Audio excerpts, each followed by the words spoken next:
Congratulations! You've just unlocked the achievement, Watch a Triple Jump video. Only 149 more for that glorious Platinum Billy. No, you're not.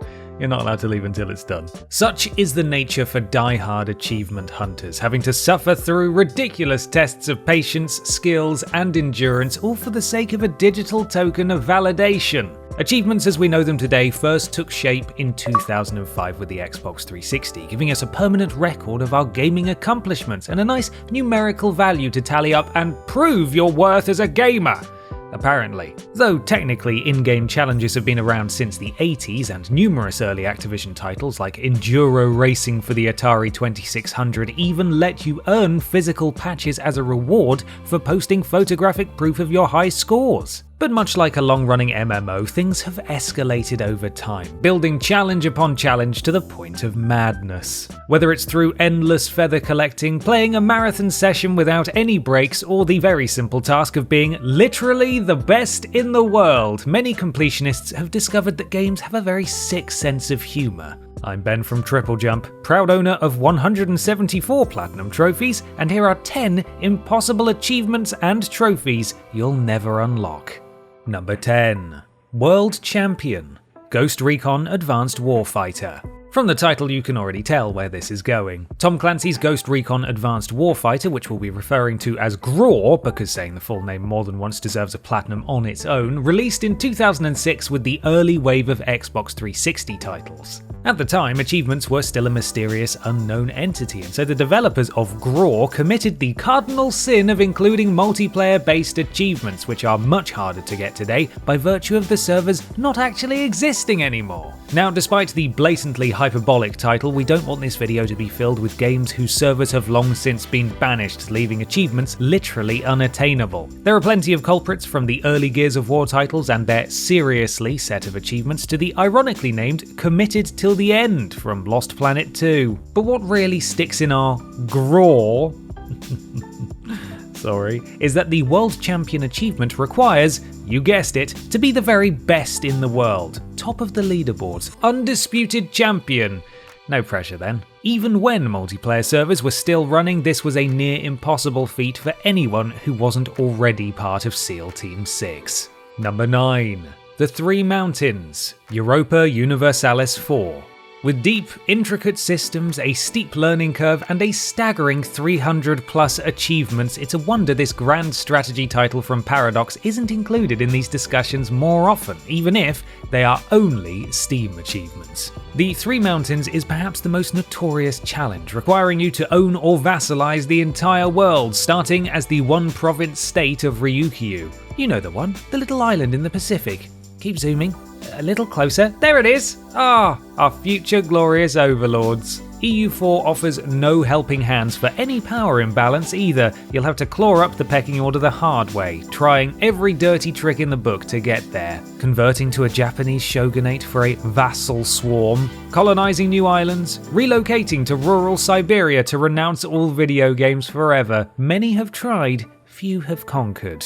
Other achievements offer similarly grueling challenges, converting the world to your religion in one faith, for example, but there's something fittingly absurd about conquering the planet as a tiny island with small country syndrome. Oh, and another thing, you can only earn achievements by playing in Iron Man mode, meaning no reloading an earlier save, even if you spent weeks painting the map your favourite colour. Number 8. Hail to the King, Final Fantasy IX. Final Fantasy may have its fair share of grind fests throughout the series, from attaining 100% completion in 10-2 or holding every weapon and accessory in 13 to taking on optional bosses with health pools of several gazillion. However, one of the most deranged, twisted achievements in the 30-plus year history of Final Fantasy involves a skipping rope. One single, solitary, damn you all to hell skipping rope that you have to jump 1,000 times without fail. You can first take part in Final Fantasy IX's hellish schoolyard minigame near the very start as Black Mage Vivi, and it's a nice way to earn a few rewards early on.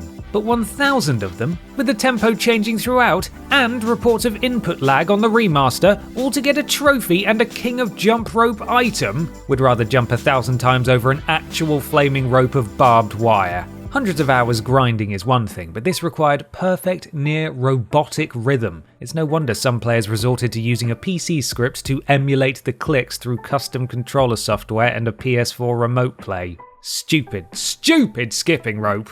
Number 7. Quiz. World of Guns, gun disassembly. Do you like guns? Do you like lots of guns? Are you on some kind of government watch list? If you answered 2 yeses and a no, then we have the perfect game for you! World of Guns: Gun Disassembly lets you experience the rich thrills of maintaining and taking apart over 200 real-world firearms, all without the risk of joining the armed forces and getting shot at for realsies. This free-to-play app is more of a curiosity for enthusiasts than a game as such, although there are still shooting range challenges, puzzle elements, and crucially, achievements. The quiz achievement, rather predictably, tasks you with completing a quiz, asking you to name 10 guns based on their image alone. Sounds easy, but with over 200 similar-looking weapons, all silhouetted, and only 45 seconds to answer, things get tougher, and you can't retake the test more than twice per hour. A top Steam achievement hunter called Zaynok, I think, formerly ranked first in the US, once cited this as one of the hardest challenges he's faced, which is impressive work for an interactive encyclopedia of firearms. Number 6. The Bladder of Steel Award. Rock Band 2. This appropriately named challenge for Rock Band 2 was another one of those seemingly innocuous tasks until you dug a little deeper, requiring you to complete the endless set list 2 without pausing or failing. It all sounds very rock and roll until you realise the set is about 6.5 hours long, robbing you of any bathroom time for a full quarter of a day. That is an absurdly long session without so much as an interlude, well beyond most actual musicians. Apparently Bruce Springsteen did 4 hours in 2012, presumably getting through a mere 20th of his back catalogue. Live Aid went on for 16 hours, but there were considerably more bands involved than just you, bleary-eyed and sweating over your cheap plastic Fender Pretender. The only saving grace was that you could complete this set list with any instrument and on medium difficulty, making it possible, in theory, to whine at vaguely the correct pitch through the microphone while continuing to live your life. Look, we didn't say it was a perfect solution. But if this test of endurance isn't grueling enough for you, well, how about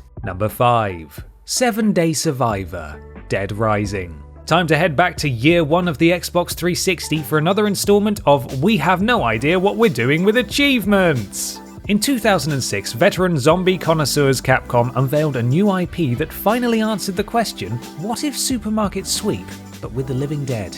It was a delightful arcadey alternative to the typical survival horror scene, and the in-game time limit that affected numerous story missions and opened up alternate endings was an interesting mechanic. That is, until you unlock overtime mode and attempt to survive for 7 days straight. That's when the game's constantly ticking clock becomes your worst nightmare because you cannot save the game. This means 14 hours of real-time zombie dodging, and you can't even find a hiding spot to camp in because you're constantly losing health, so to avoid dying every 20 minutes you have to find food to heal you, which won't respawn either. So you have to spend longer than you'd probably survive in a real-life zombie outbreak. Don't kid yourselves, we're all goners in that scenario, and after 14 long hours you get a whopping 20G. Wow.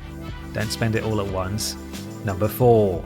Stampers Forever, Rare Replay. Out of all the gritty, grind-heavy, 100% completion challenges we could have gone with, we've chosen Rare Replay, mainly because who would have expected this much pain and anguish from such a jolly collection of classics? And it's all because of those damn stamps. The Stampers Forever achievement requires you to collect all 330 stamps, spread across 30 separate games. Most stamps are fine on their own. Ordinarily, it's a pleasure to play through these iconic titles like Banjo-Kazooie and Perfect Dark Zip. Just Perfect Dark, that other one doesn't deserve to exist. For games with standalone releases and achievement lists, you'll thankfully only need to unlock 75% for maximum stampage. Jet Force Gemini is probably the longest game in the list, roughly 25 hours, but frankly that's not enough hours for this often overlooked gem. Even Battletoads and early retro games come with a rewind feature, which is a godsend. That rat race challenge can still get in the sewer, mind. Surprisingly, the most punishing stamps were in Grabbed by the Ghoulies, the shockingly mediocre Xbox debut for Rare, now cursed to pass on its torment to any budding completionists. Ultimately, this ridiculous test of willpower felt completely at odds with Rare Replay itself, and worse, could even jeopardize any warm nostalgia felt for these classic hits. Worst of all, you have to play that game. Ugh, get it out of my sight! Number 3. Emperor! Elder Scrolls Online. Is there anything worse than multiplayer achievements? How about massively multiplayer achievements? The Elder Scrolls Online has gone from strength to strength since its rocky start in 2014, offering a staggering variety of content that still brings in 1.2 million players as of 2020. One unique aspect is the PvP system, which turns Cyrodiil into a giant war zone with 3 factions vying for control of the throne, along with the chance for one lucky fellow to be crowned Emperor or Empress. That is amazing, until you remember that over 1 million other people play this game, and good luck getting anywhere near that throne room. Sure, not everyone plays PvP, and there are different servers for each console, PC, and major region. Plus, you can select different campaigns to partake in to further dilute the numbers, but that's still a ridiculous amount of competition against some very experienced players. You'll need to capture and hold 6 keeps surrounding the Imperial City, no mean feat in itself, while also being the highest ranking player in your alliance for that week-long campaign. Various tactics exist, from picking low-level, less populated campaigns to striking shady deals with opposing alliances to simply playing 28 hours a day. Yeah, you heard that right. Is it worth it? Just for that sweet trophy pop? Well, you also get this sweet chair, so you tell us. Number 2. Impossible, right? And lowest of the low. Crypt of the Necrodancer. This rhythm-based roguelike has a very deserved reputation as being hard as nails. Crypt of the Necrodancer is a procedural dungeon crawler with a twist in that every move or attack you make has to be on the beat of the game's phenomenal soundtrack. Missing the beat normally just resets your streak, but the final unlockable character, Coda, has a much harsher penalty for clumsy rhythm. You die if you miss a beat, you die if you touch any gold dropped by every defeated enemy, you can't upgrade your weapons, and all of this is at double speed, reaching a max of 350 beats per minute on the hardest boss. The game's programmer, Ryan Clark, even said, "I honestly thought I was being kind of a bastard and that no one would ever beat it." Except a few crazy people actually did beat it, most famously a speedrunner called Spooty Biscuit back in 2016. As for lowest of the low, well, it's simply a case of completing an all-characters run without picking up items or using shrines. That's 9 characters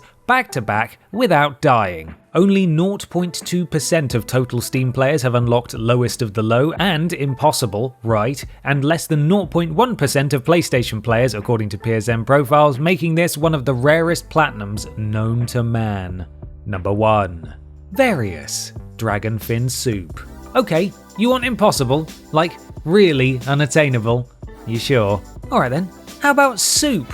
Dragonfin Soup to be specific? This indie RPG was released in 2015 and became the free game with PS Plus not long after launch. On the surface, it looks interesting, with a fairy tale parody world, delightful artwork, and an interesting semi-turn-based combat system where enemies moved only when you did.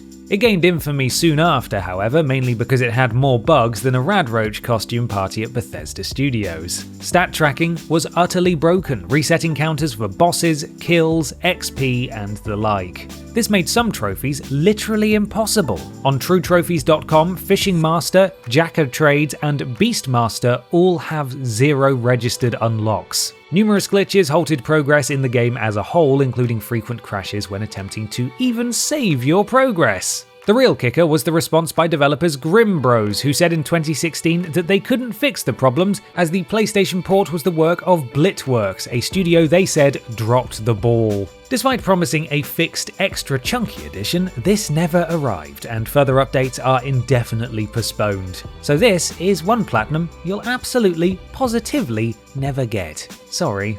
Well, that was fun looking at things we'll never ever have, wasn't it? Unless you actually have attained one of these, in which case brag loudly in the comments below. If not, just let us know your personal nightmare achievements, or just tell us about your lunch. Honestly, it all helps the YouTube algorithm, so get engaged. You can follow myself and Triple Jump on Twitter here, and while you're at it, why not support the things you enjoy by having a look at our Patreon? Finally, don't forget to like the video, share it with your friends, and subscribe to the channel. I'm Ben from Triple Jump, and thanks for watching.